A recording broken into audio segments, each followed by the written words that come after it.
아프가니스탄에서 미국이 철수를 시작한 지 불과 3개월 만에 수도 카불이 점령되었습니다.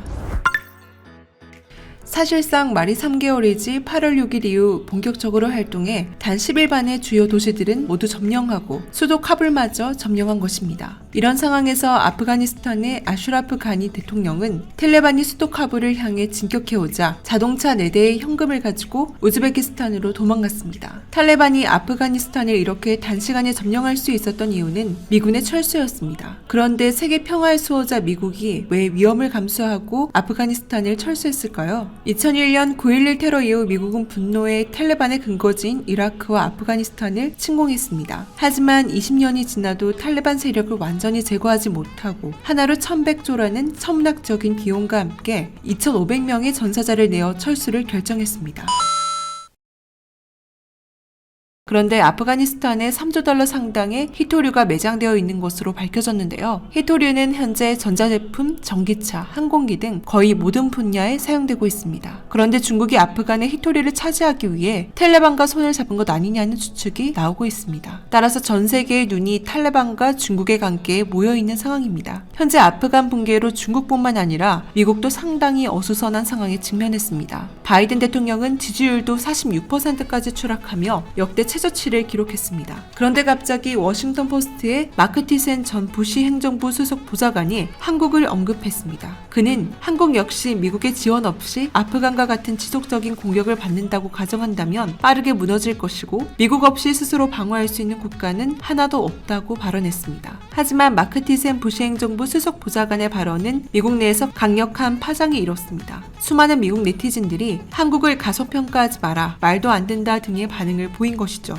대부분의 미국인들은 한국의 국방력은 전 세계 5위이며 매우 강하다. 한국에 대해서 하나도 모르는 것 같다며 비판이 쏟아지고 있습니다. 대부분 한국의 국력에 대해 말하면서 아프간과 한국을 비교하는 것 자체가 말이 안 된다고 비판했습니다. 심지어 한 네티즌은 한국은 매우 세련되며 모던한 국가로 대부분 현대적 시설과 초고도화된 군대까지 갖췄는데 미국이 떠났다고 해서 아프간처럼 된다는 게 말이 되냐며 수석 보좌관의 자질이 의심된다고 말했습니다. 현재 바이든 정부는 동북아시아의 동맹 중 한국을 핵심으로 가장 중요하게 여기고 있습니다. 이에 전문가들도 수석 보좌관의 발언에 대해 한국을 착각하고 있다고 말했습니다. 더불어 수석 보좌관이 착각한 이유로 미군이 스쳐간 수많은 나라들 중에서 제대로 된 나라가 거의 없는 데 반해 한국은 민주주의가 깊이 자리 잡았고 경제도 선진국이 된 유일한 나라라는 것입니다. 즉 한국이 아주 특별한 나라여서 보좌관이 잠깐 착각한 것이라는 겁니다. 결국 공화당 출신이었던 보좌관이 바이든 행정부를 비판하기 위해서 한 발언이 한국을 칭찬하는 상황으로 바뀌어버린 것입니다. 또한 부시 행정부 때는 한국의 영향력이 미미했던 것은 사실이지만 이제는 한국의 위상이 상당히 상승했다며 바이든 정부에서 한미 정상회담을 계기로 한국을 미래 파트너로 지정해 미국인들의 인식도 많이 바뀐 것으로 보입니다. 이로써 부시 행정부 당시의 사고에 머물러 있던 보좌관이 국제정세의 변화를 파악하지 못했다며 몰매를 맞고 있는 것이죠. 한편 아프간 붕괴에 대해서는 한국도 아쉬움이 큰 상황인데요. 한때 미국과 함께 아프간에 군대를 파견하기도 했고 아프간 민주화를 위해 국제사회의 노력에 도움을 주기도 했습니다. 2001년 9.11 사태 이후 미국 부시 정부는 나토를 비롯해 한국에도 파병을 요청했습니다. 따라서 정부는 2001년 12월 해성부대와 청마부대를 파견했고 2002년에는 의료지원단인 동의부대를 보냈습니다. 또한 한국은 지난 2010년부터 수년 동안 아프가니스탄에서 병원뿐만 아니라 직업훈련원 등을 운영하는 지방재건팀 PRT 공식 의무를 수행했으며 미국 바그람 기지에 세워진 바그람 한국병원에서만 총 45만 명의 아프가니스탄인들이 일을 했습니다. 한국 정부가 그동안 아프간에 지원한 금액은 약 10억 달러, 하나로 1조 1,700억 원에 달합니다. 때문에 아프간 내에서는 한국의 영향력은 막강해졌으며 대부분의 아프간인들이 한국은 자신들을 살려준 고마운 나라로 인식하고 있습니다. 특히 병원비가 없어 수많은 이들이 생명을 버리는 이곳에서 한국은 기적을 만들어냈습니다. 2008년 6월 30일에 개원해 7월부터 진료를 시작한 바그란 기지 한국병원은 아프간 주민들에게 무료로 의료시설을 시행했습니다. 한국은 45만 명의 아프간인들에게 직업을 제공한 것도 모자라 무료로 아프간 국민들을 살려주고 있습니다. 인근에서 제대로 된 진료를 받을 수 있는 병원은 바그란 기지 안에 있는 한국병원뿐이라며 수많은 아프간인들이 고마움을 전하기도 했습니다. 이뿐만이 아닙니다. 한국은 직업훈련원까지 만들었는데요. 이곳은 아프간의 MIT로 불리며 아프간의 인재 배출에까지 기여했습니다. 정말 아프간인들이 한국에 얼마나 고마워할지 감히 상상조차 가지 않습니다. 이렇게 한국에 공을 들인 아프간이 한순간에 탈레반에 넘어가니 미국보다는 아니겠지만 상당히 아쉬움이 큰 상황입니다. 한편 일본은 미국에 따라 한국보다 훨씬 많은 돈을 아프가니스탄에 지원해온 것으로 알려졌습니다. 미국의 지원 요청에 일본 내에서는 큰 논란 가운데 자위대를 파견하기도 했는데요. 자위대는 일본을 지키는 군대인데 왜 미국 때문에 해외에 파병을 나가냐는 의견이었죠.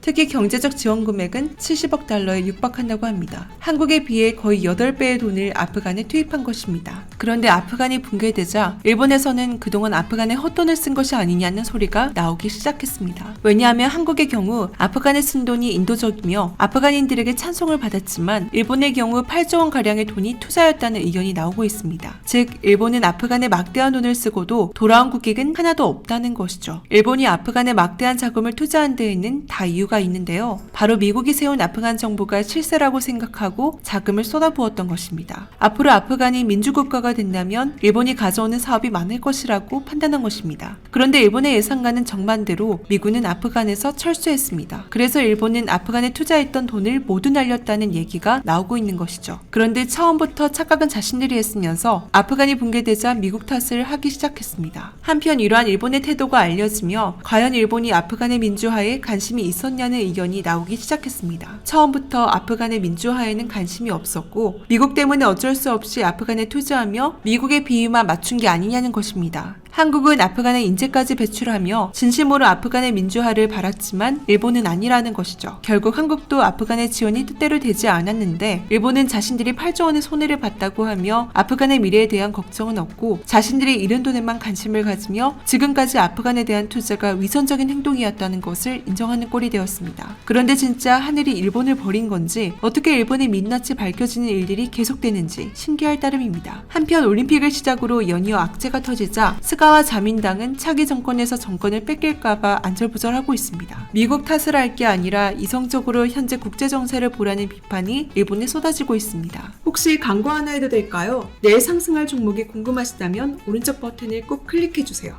시청해주셔서 감사드리며 내일 다시 찾아오겠습니다.